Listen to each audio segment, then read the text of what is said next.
وزیراعظم شہباز شریف چې دی هغه هم د سیلاب زدگانو دپاره د امداد اعلان کړی دی په خیبر پښتونخوا کې چې څومره کسان دغه شوي دي متاثره شوي دي نو د هغو لپاره اعلان کړی په څلورمه پنځمه ورځ چې دی هغه د اعلان کړی دی دغه شانتې دوره چې دی هغه هم کړې ده سوات ته راغلی او په جاز کې د هغه ځای نه په هلیکاپټر کې پاسېدلی او د بونیر دوره یې کړې وه خو د سوات دوره یې ونه کړه په سوات کې چې کم متاثرین وو د هغو تماشه یې ونه کړه په دغه ځای کې د خپل سیاست کړی دی امیر مقام چې دی دا وسرناس و او د سوات خلکو ته یې بدي کې نه دي کتلي ځکه راغلی د سوات په ایرپورټ باندې دی او تللی ډایرکټ بونیر ته دی او بیا مې داسې اورېدلي چې شنګرې ته هم تللی دی هم ول نه دي کتلي خو د هغو لپاره د امداد بیا هم اعلان کړی څه نه څه یې کړی دی خو دی یوازې ګوره وزیراعظم د پنجاب نه دی دا یو خبره واورئ ځینې کسان پکې بیا خبره کوي چې د دې صوبې خو ګنډاپور دی نو دی یوازې وزیراعظم چې دی دی د پنجاب نه دی دی د ټول ملک دی د دې ټول ملک حق چې دی هغه د سره دی د ټول ټیکس روپۍ چې دي دا دله ځي نو دله پکار دی چې دغه پوره د امداد اعلان کړی خو د خالي دغه خبره کړې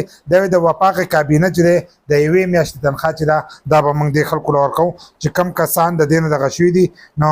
اتیا یې ورته لیکلی دی چې دا به موږ دې خلکو ته اتیا کوو لکه دې خلکو له به موږ دغه امداد ورکوو د وفاقي کابینې د یوې میاشتې تنخواه چې دغه ورکې دغه هم پوره شی دی خو چې د دې د طرفه راوځي داسې نه چې خالي وینا یې کړي ګنډاپور هم وینا کړې ده چې د سرکاري خلکو نه به هم هغو تنخواه چې ده دا به کټ کوي او ده ورسره هم دغه وینا چې ده دا وکړه چې د وفاقي کابینې نه چې دی د یوې میاشتې تنخواه چې ده دا به د سیلاب متاثرینو له چې دی دا به هغو له ورکړه کېږي خو دا چې دی نو دا به په خیبر پښتونخوا کې ګلګت بلتستان او آزاد جموں کشمیر په دریو ځایونو کې چې دی دا به ورکړه کېږي خالي د خیبر پښتونخوا لپاره هم نه دی ګلګت بلتستان د دې سره هم دی او آزاد جموں کشمیر چې دی دا ورسره هم شامل دی په دې کې